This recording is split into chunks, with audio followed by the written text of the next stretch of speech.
The advice and informational content does not necessarily represent the views of Mother's Market and Kitchen. Mother's recommends consulting your health professional for your personal medical condition. Hello, I'm Kimberly King, and welcome to the Mother's Market Podcast, a show dedicated to the truth, beauty, and goodness of the human condition. On today's show, if your resolution was to get fit and lose some weight in 2019, then you'll need to get some good nutrition advice to stick to those goals. So listen close and find out how a few simple tweaks can get you on the right track. Plus, later we'll tell you what's going on around town and what's new at Mother's Market. But first up, Christy Acuna is a holistic nutritionist who's been practicing for 14 years. Christy has helped numerous clients by designing a specialized nutrition program. Her specialty areas are skin problems, hormones, gut balance, sleep, energy, weight loss, and mood support. And we welcome her to the Mother's Market radio show. Christy, how are you? I'm good. Thank you so much for having me. It's great to have you. Why don't you fill our audience in a little bit on your mission and your work before we get to today's show topic? Okay, cool. So I would say my mission is to really get people informed. You know, everybody is wondering, should I be vegan? Should I be vegetarian? Should I eat meat? I'm going through all these health challenges, and I don't know which road I'm supposed to go. This contradicts this diet contradicts this diet. So I really just want to educate people, inform them, and really help them to understand how their body actually functions and give them a good, I always want to almost say diet, but I hate that word. Right. Because diet is so 1980s.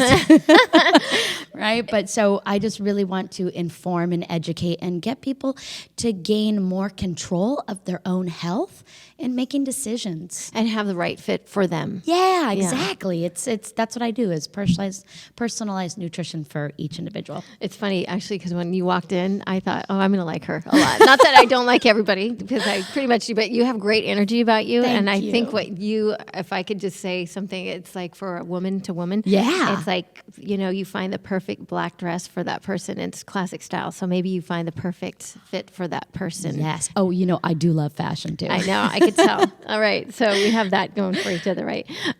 So today we're talking about getting better health through nutrition. And so, Christy, why should we consider becoming a vegetarian or a vegan? What are those perks? So I wouldn't say that anyone should consider that they have to become vegetarian or vegan.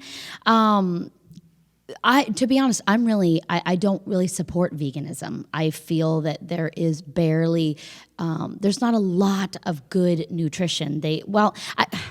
It's hard to say that, but what I'm really trying to say is that the veganism doesn't have a lot of good protein. They don't have a lot of good protein. And at least being vegetarian, you can get that saturated fat from the yolk in the eggs. You get it from your oils. You are eating cheese. You have a little bit more of the animal fats and animal proteins in the vegetarian diet. But the vegan diet, you have none. So I really don't support it very much. I think that, when people go vegan, they feel good right away. Because, of course, they're completely changing their lifestyle, and it might have gone from eating, junk food and excess sugar to now they're just doing, nuts, seeds, vegetables, fruits. But oftentimes in the vegan diet, it's hard to sustain that lifestyle, so they tend to go more high carbohydrate. And this is where the high carbohydrates can really throw off their hormone system, their weight balance, their focus, their sleep. So I really don't support veganism. Vegetarian, I'm a little bit more supportive of. While we're on this, can you explain the different types? Because there's vegan, vegetarianism, and there just seems to be so many. I know. There's categories. Keto. There's paleo. Right? I mean, and who are you? Southern California, I know, and that just seems to be so. There are so many diets right now, and we're in Southern California. But can we talk a little bit about those categories? Yeah, and diets? absolutely. Okay. So veganism, I'm not even up to par 100%. So there might be some vegans out there that are like, you missed this. So I apologize if I missed anything, but vegans do not eat any animal protein or any dairy or any animal products. So they are a plant-based diet. Okay.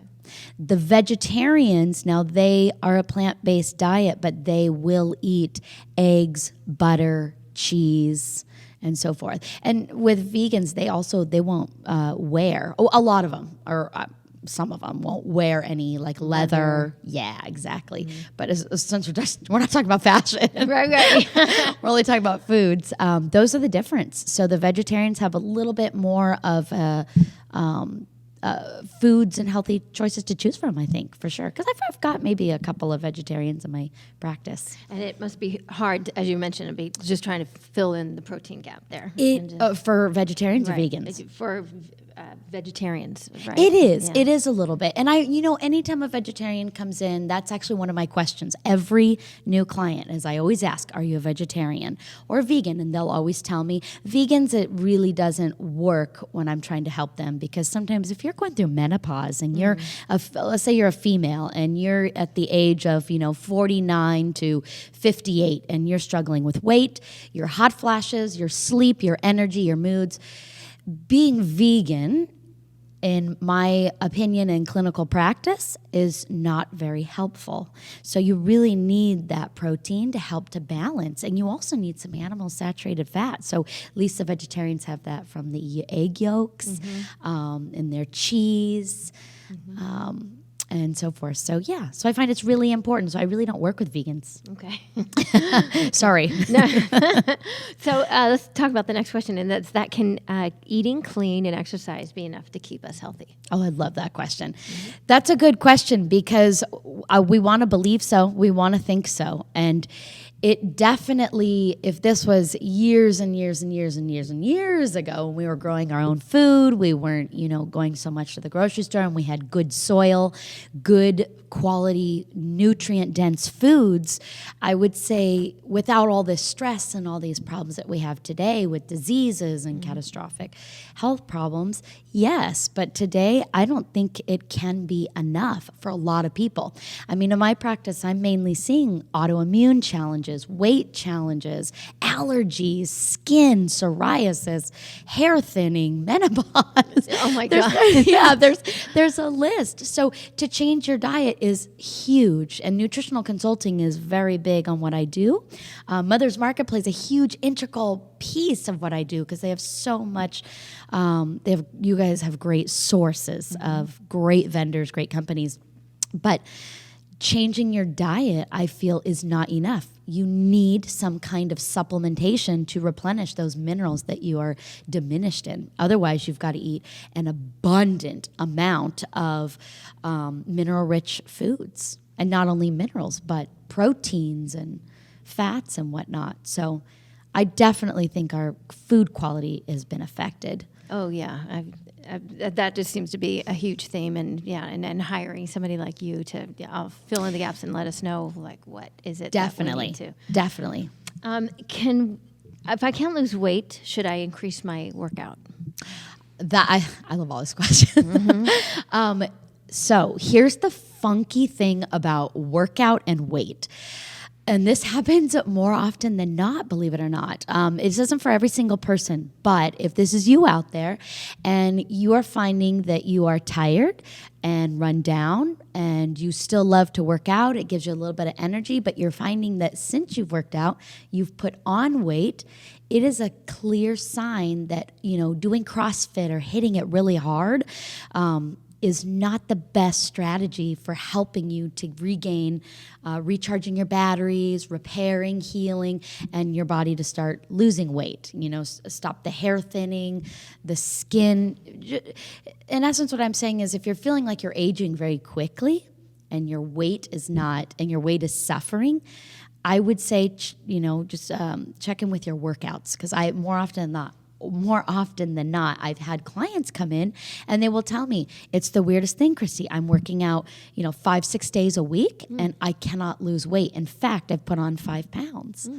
And so what I find is when I'm looking at my clients, male or female, mostly this does happen to females, our bodies tend to take more brunt end of the stress, which I don't understand because we can have babies. I know, right? So I'm like, why are we so stressed out? We're multitaskers. But the problem is their adrenal glands. They are so run down and tired. They're holding up a job. They're trying to be a great wife, a great mother. They're running their kids to practice. And then they're trying to check in with me and trying to get their nutrition right. You know, it can be so much to juggle. And then by the time they get to the gym and they're doing this CrossFit or this hard exercise, it's almost like their body is just like, okay, please just make it through this beating. One more thing, right? Yes, one Right. more thing. So oftentimes when you work, for some people, when they're working out, it can be an extra form of stress. So everyone's individual. I don't see it on every single person, but it happens often with females, actually. So do you suggest a different type of a workout? Or I do. So often, sorry to cut you off. No, I do. Often when they'll tell me this, I'll say, okay, what are you doing? And if they're telling me CrossFit, I will absolutely be like, okay, we got to take it down a notch. Yeah. So we'll definitely say, hey, are you open to, let's maybe stop doing so much CrossFit. Why don't we go for some walks? It doesn't, I want you to do enough to get your heart rate up and sweat, but you need to rest. You can't be doing this 5-6 days a week. Yeah, and that's great advice. Yeah, they have to. I mean, healing and repairing, your weight loss comes on those rest days. Oh, that's good. Yeah. That's great advice. Yeah. What is nutrition response testing? Ooh, that is actually one of the techniques I do. So nutrition response testing is a form of muscle testing. It's actually a form of an applied kinesiology. And so what I do is, it's always easier to show you, but to explain it is where I use the arm.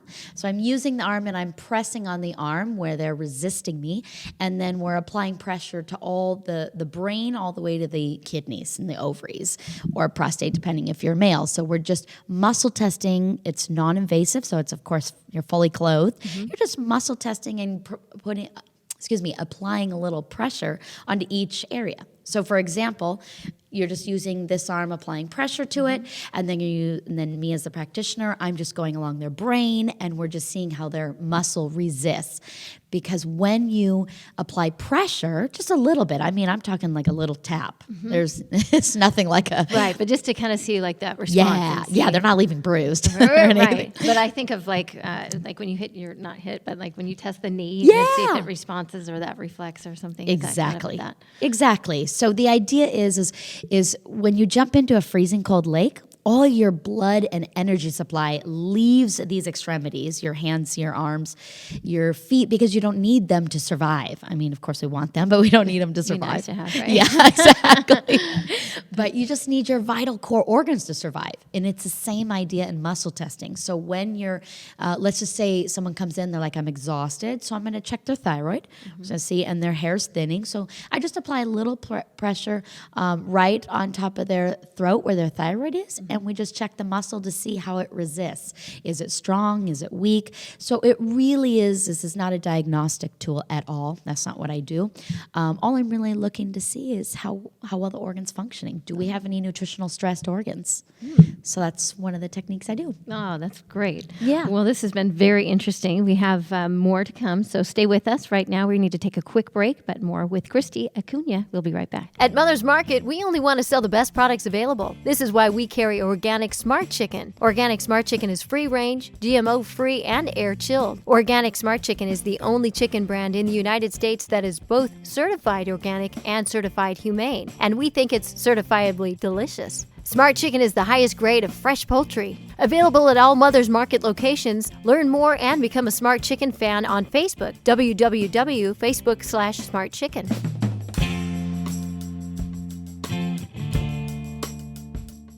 And welcome back to the Mother's Market Radio Show. And we want to remind you that if you've missed any portion of today's show, you can find us on iTunes by searching Mother's Market or download the show from our website, mothersmarket.com. Click the link for radio and listen to the past shows.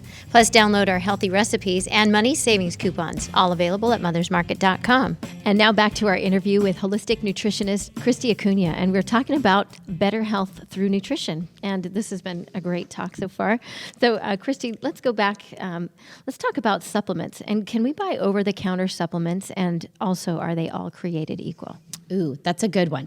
Over-the-counter supplements, yes, of course. You can find them at Walgreens, Walmart, Target, CVS, Mother's, Whole Foods, Sprouts. They all have supplements. Buying them over the counter, absolutely. I think supplements are a fantastic thing to add in.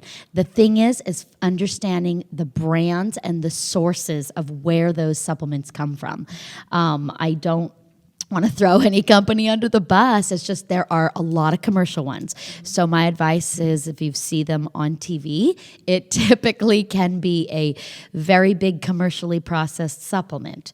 There's a lot at CVS that have soybean and canola oil in them. So I'm very leery. So a few ingredients, if anyone out there is buying supplements, always check, make sure it's a good source, non-GMO, organic, and no soybean oil or canola or any added colors. So those are things to look out for in your supplements. Thank you. That's great to know about that. Yes, excellent. What does it mean if I'm waking during the middle of the night? Okay, so what time could somebody be waking up? Mostly people are waking up between 2 to 4.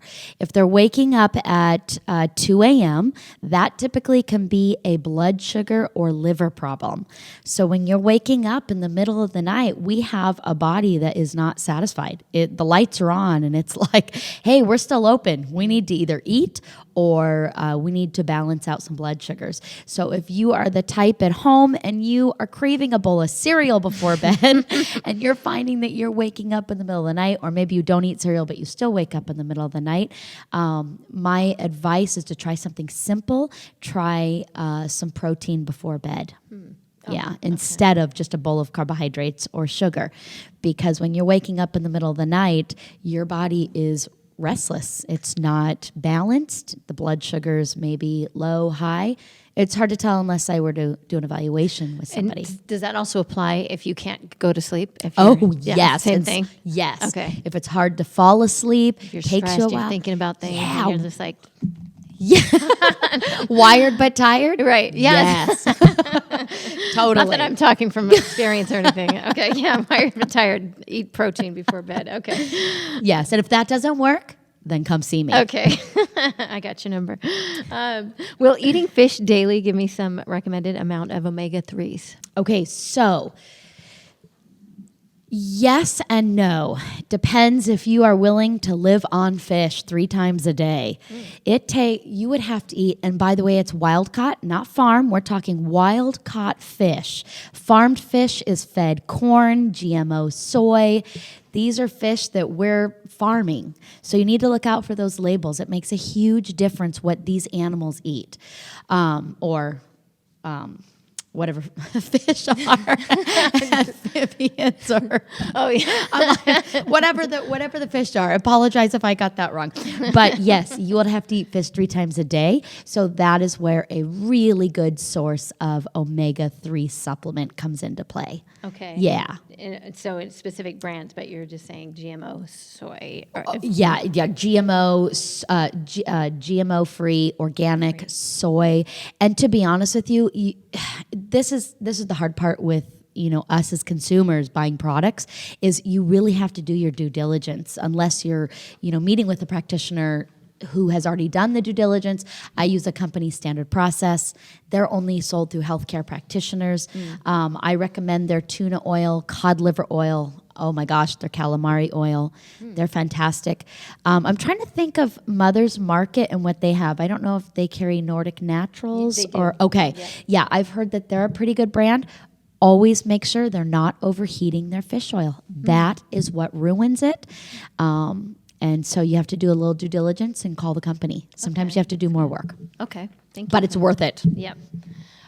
You touched up a little bit about this right before the break, and that is our thyroid. What does thyroid imbalance look like? Oh my gosh, do we have 2 hours? That is such a great topic because so many people come in with this challenge. Men and women. Men and women and kids. Really? Yes.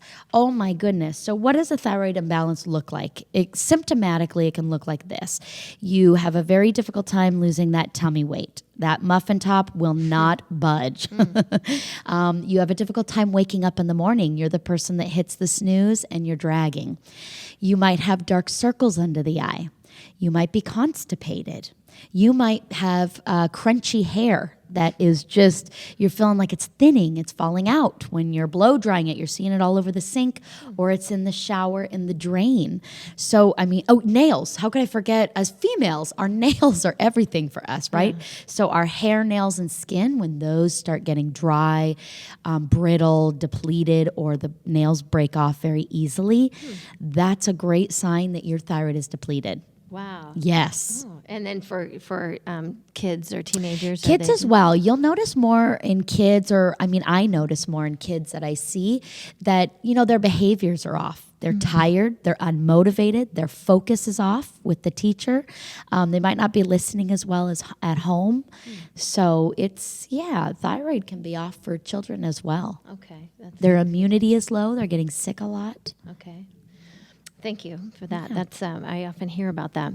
Can nutrition affect libido? Heck yes. Mm-hmm. Heck yes, it can. Libido, that is our vitality. That's who we are as people, and it's a huge piece. And as soon as that starts going and dwindling, it's almost like we've lost a piece of who we are. Nutrition can affect very much so your libido. If you have a diet that is low fat, fat-free, cholesterol-free, those are foods and sources that are big precursors in helping us to make hormones. So, not eating eggs. So many people are climbing out of this I guess myth you would call it, right? Don't eat egg yolks because of the cholesterol. You don't want to raise your cholesterol and have a heart attack. So, but the whole idea and the whole thing is that your cholesterol makes every single hormone in the body. It's your healing and repairing. It's your fire extinguisher for the body when there's fire in there. So having eggs only helps the body to not produce as much cholesterol. So it gives the body a rest and helping it to create hormones. So really keeping your nutrition on par is a piece of helping the libido. And if you change your diet and really work on your lifestyle and it still doesn't work, you got to come see me. We got to do some deeper work. And exercise, and what about any supplements in there? Supplements, exercise, yes. There's going to be, with libido, very specific type supplementation, understanding where their estrogen is, their progesterone. Oh my gosh, it's a super, super fun topic to talk about. Maybe. Yeah, okay. Yes, please. Yeah, okay. What are your thoughts on soy? You kind of touched on that as well. Yes, okay. My thoughts, I do not advocate soy at all. Soy milk, soy products. Soy is a very estrogenic food. And if you're going to have any soy, really the only way to have it is fermented, because the fermentation of that soy helps our gut to be able to break it down and process it. So soy milk, soy foods like soy chicken, soy meats, those types of things can be they can affect our health and hormones pretty badly. So I really am not an advocate for it. Any soybean oil, soy butter, anything like that. You're against it? I'm against it. Okay. Yes, yeah. What should I look for on nutrition labels when trying to make good choices? What should we be looking at the top of the... Oh, good. Okay. Look for these main things. 1, partially hydrogenated oils. Okay. 2, corn syrup. Another one to look for is wheat flour. I'm pretty big against gluten, so you really want to look out for wheat flour, enriched wheat flour, any of those. Canola oil, soybean oil, corn oil. They don't really use this oil anymore, but cottonseed oil, that's old school. That's what replaced lard when they found out that cottonseed oil was cheap, so they replaced lard, which actually lard is very beneficial and helpful. But those are oils to look out for. Is there any I missed? Oh, vegetable oil, that's another one. Look out for vegetable oil as well. A lot of our chips, a lot of our crackers carry a lot of these ingredients. These are pantry items, so just check your pantry. If any of these are in there, these are toxic oils that are not very well under high heat. So to replace that, what would be the flip on that? What would okay, so this is a pretty big flip. Okay. So lard, that would be a flip. Lard can either be lard or bacon grease. So if you are someone that does make bacon, save that grease. Really? Yes. Put it in a glass jar, put it in the fridge, and use it to cook with. You don't have to, use a jar a day of it. Just lightly grease the pan. It's got a lot of vitamin D, and it helps the body with saturated fats and supporting the hormone levels, and also weight loss, to be honest. Really? This is not like the ticket to weight loss, but it helps the body to get healthy and release the weight. So save that. Yes. But get bacon that is nitrate free. So that would be good. Something else would be olive oil. That would be a good one.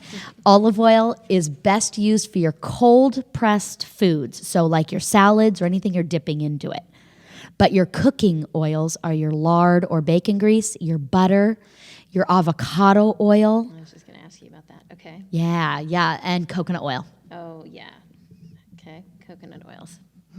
Okay, these are all things that we need to look for to replace the other oils that you just mentioned. Yes. Okay, and my last question, should I be buying low-fat or non-fat products? No.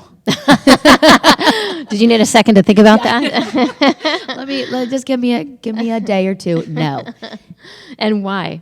No, because the whole thing is that's how, this is again 1980s, this is how our brains are wired. We need to eat cholesterol free, fat free, diet free. And the whole problem is that we are missing an abundance of nutrient dense richness in those fats. So if we're buying crackers that say cholesterol free, we know that and sugar free, we know that there's chemicals in there to make them taste good, and we know there's nothing but carbohydrates and processed flours. So when you're looking at wheat thins, that's all you're going to find in there. Cheez-Its, these taste great. Don't get me wrong. Right. Sorry, I'm not trying to throw these companies under the bus. Right. But it's just the truth. These low-fat, non-fat foods. For example, yogurts. Many people ask, Christy, I want to get yogurt. I'm like, fine. If you can handle dairy, great. Get yogurt. But get the grass-fed yogurt, whole milk. You don't need to get this 2%. In fact, it might say 4%. That's what whole milk is. Okay. Great. Yeah. Wow, some great advice. We could talk all day, I'm sure. We'll have you back for the next show. But Thank you so much for your time. Some great advice, and we really appreciate your knowledge and look forward to having you on again. But in the meantime, you can get more information on Christy, and the website is hncnewport.com. We look forward to having you on for the next visit. Thank you so much. It's been really fun. Thanks. We're moving through this week's Mother's Market radio show, but stay with us because next up, we'll tell you what's going on around town. Here's what's going on around town. Join Dr. Cynthia Benkert and learn all about how to prevent cancer on February 26th in Costa Mesa. And Dr. Amber Wojtenko will tell you how to eat anti-inflammatory and low glycemic foods on the 27th, also in Costa Mesa. All seminars start at 6:30, and be sure to go online at our events page and reserve a spot in our popular in-store seminars. Thanks for listening to the Mother's Market podcast and for shopping at Mother's Market. The advice and informational content does not necessarily represent the views of Mother's Market and Kitchen. Mother's recommends consulting your health professional for your personal medical condition.